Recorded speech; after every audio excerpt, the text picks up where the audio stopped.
नमस्कार दोस्तों, मेरा नाम सोनाली चौधरी है। वेलकम है आपका आईएएस पॉइंट की यूट्यूब चैनल में। चलिए तो देखिए कि आप यूपीएससी की परीक्षाओं में अक्सर वर्ल्ड जी के संबंधित क्वेश्चन पूछे जाते हैं, ये चीज़ें आप सभी जानते हैं। तो चलिए देखेंगे कि हम सरकार द्वारा कोविड-19 से लड़ने के लिए घोषित किए गए आत्मनिर्भर भारत अभियान के आर्थिक पैकेज पर आधारित प्रश्न और उत्तर जो कि मैं आपको स्पष्टीकरण के साथ बताऊंगी।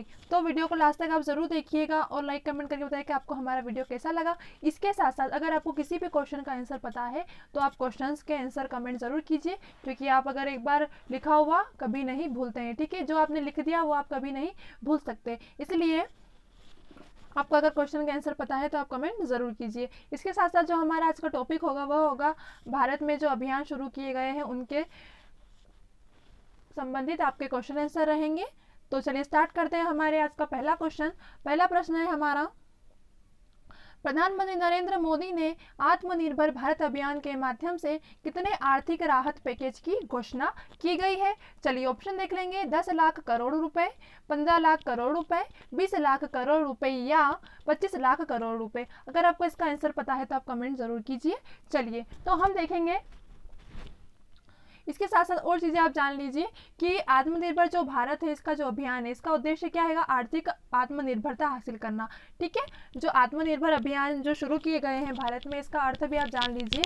आत्मनिर्भर भारत का उद्देश्य आर्थिक आत्मनिर्भरता हासिल करना है। ठीक है, यह दुनिया भर के एक राष्ट्र द्वारा घोषित सबसे बड़े आर्थिक प्रोत्साहन पैकेज में से एक है। ठीक है, जिसे क्या कहा जाता है? आत्मनिर्भर भारत का अभियान। चलिए तो क्वेश्चन का अगर आपको इसका आंसर पता है तो आप आंसर कमेंट जरूर कीजिए। चलिए हम देख लेंगे कि प्रधानमंत्री नरेंद्र मोदी ने आत्मनिर्भर भारत अभियान के माध्यम से कितने आर्थिक राहत पैकेज की घोषणा की गई है। आर्थिक राहत पैकेज के बारे में पूछा गया है, तो इसका जो राइट आंसर होगा वो ऑप्शन नंबर सी हो जाएगा, यानी कि 20 लाख रुपए। अब चलिए इसके बारे में कुछ जानकारियां जान लेंगे। तो प्रधानमंत्री नरेंद्र मोदी ने आत्मनिर्भर भारत अभियान के माध्यम से कोरोना वायरस संकट को कम करने के लिए 20 लाख करोड़ रुपए की राहत पैकेज की घोषणा की है। मतलब कि आपका ऑप्शन नंबर सी आपका राइट हो जाएगा। चलिए अगले क्वेश्चन पे चलते हैं हम। अगला क्वेश्चन है हमारा, आत्मनिर्भर भारत अभियान आर्थिक पैकेज भारत के जीडीपी के कितने बराबर है। ऑप्शन देखेंगे। 7%, 8%, 9% या 10%। चलिए अगर आपको इसका आंसर पता है तो आप आंसर जरूर बताइए हमें। तो देखिए आपके प्रधानमंत्री नरेंद्र मोदी ने एक विशेष आर्थिक पैकेज की घोषणा की और आत्मनिर्भर भारत का आह्वान किया है। ये चीजें मैंने आपको अभी बता दी है। इसके साथ साथ देखिए कि पैकेज में सरकार द्वारा कोविड-19 मतलब कि कोरोना वायरस संकट और निर्णयों के दौरान पहले की गई जो घोषणाओं को संयुक्त रूप से लिया गया है। इसमें रुपए 20 लाख करोड़ जो कि भारत की जीडीपी से लगभग 10% के बराबर है, यानी कि आपका ऑप्शन नंबर डी आपका राइट हो जाएगा। मतलब कि भारत आत्मनिर्भर भारत अभियान आर्थिक पैकेज भारत के जीडीपी 10% के बराबर है। चलिए अगले क्वेश्चन पे चलते हैं हम। अगला क्वेश्चन है हमारा, निम्नलिखित में से किन पर आत्मनिर्भर भारत अभियान पैकेज केंद्रित है। ऑप्शन दिखेंगे। श्रम, भूमि, लिक्विडिटी और कानून और उपरोक्त सभी। अगर इसका आंसर आपको पता है तो आप आंसर कमेंट जरूर कीजिए। चलिए हम जान लेंगे कि आत्मनिर्भर भारत अभियान का जो पैकेज है यह केंद्रित है। तो आत्मनिर्भर भारत अभियान पैकेज जो है वो भूमि, श्रम, लिक्विडिटी और कानून पर केंद्रित है, यानी कि ऑप्शन नंबर पहला, दूसरा और तीसरा दोनों आपके राइट हो जाएंगे। मतलब कि ऑप्शन नंबर डी आपका राइट हो जाएगा, मतलब कि उपरोक्त सभी। अब देखो आगे कि जो कुटीर उद्योग मजदूरों, मध्य वर्ग और अन्य उद्योगों सहित विभिन्न वर्गों को पूरा करेगा।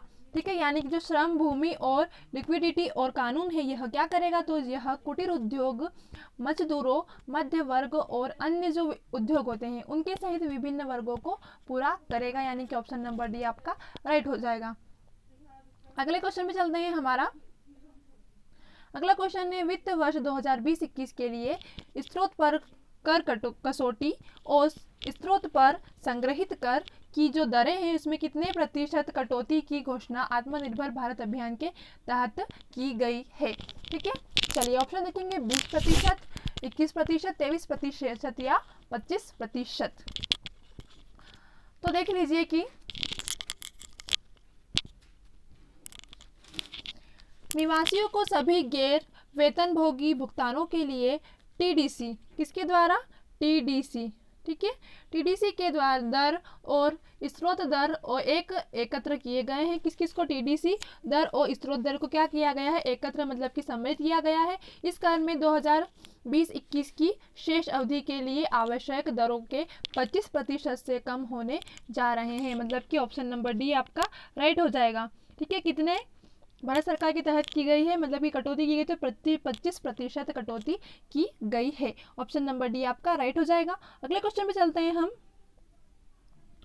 अगला क्वेश्चन है हमारा, ईपीसी और रियासत समझौतों से जुड़े दायित्व सहित अनुबंधात्मक दायित्वों को पूरा करने के लिए कितने महीनों तक का समय विस्तार देकर ठेकेदारों को राहत दी गई है। ऑप्शन देखेंगे 3 महीने, ऑप्शन नंबर बी है आपका 5 महीने, ऑप्शन नंबर सी 6 महीने और ऑप्शन नंबर डी है आपका 7 महीने। ठीक है, ठेकेदारों को राहत का बुझाए कितने महीने तक का समय विस्तार कर देकर ठेकेदारों को राहत दी गई है। तो चलिए हम देख लेंगे ठेकेदारों को राहत रेल्फ 2, जो रेल्फ 2 होता है उसके कैंटेक्स देख लीजिए, मैं आपको बता देती हूँ। रेल्फ 2 और कंटेक्स के तहत, ठीक है, किसके,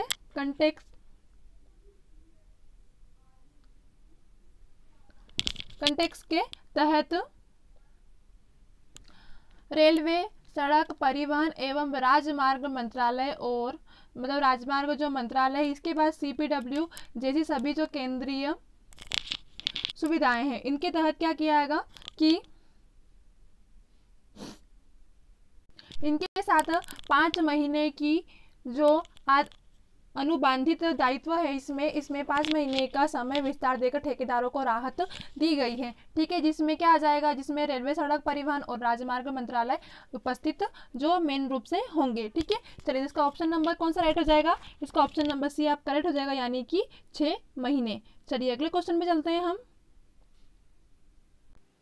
एमएसएमई सहित व्यवसायों के लिए आपातकालीन कार्यशील पूंजी सुविधा कितनी घोषित की गई है। ऑप्शन देखेंगे 2 लाख करोड़ रुपए, 3 लाख करोड़ रुपए, 4 लाख करोड़ रुपए या उपरोक्त में से कोई नहीं। ठीक है, तो देख लीजिए, भारत सरकार एमएसएमई सहित व्यवसायों के लिए आपातकालीन जो कार्यशील है वह पूंजी सुविधा के लिए 3 लाख करोड़ रुपए की कुल तरलता का मतलब होता है लिक्विडिटी, ठीक है, प्रदान की गई है। चलिए, तो इसका ऑप्शन नंबर बी राइट हो जाएगा, यानी कि 3 लाख रुपए क्या किया गया है, आपातकालीन कार्यशील जो पूंजी है उसकी सुविधा के लिए घोषित की गई है। चलिए अगले क्वेश्चन में चलते हैं हम। अगला क्वेश्चन है हमारा, सरकार द्वारा एनबीएफसी, एफएचएफसी और एमएफएलएस के लिए कितने रुपए की विशेष तरलता यानी कि लिक्विडिटी की घोषणा की गई है। ऑप्शन देखेंगे 20 करोड़ रुपए, 25 करोड़ रुपए या 30 करोड़ रुपए या 35 करोड़। ठीक है,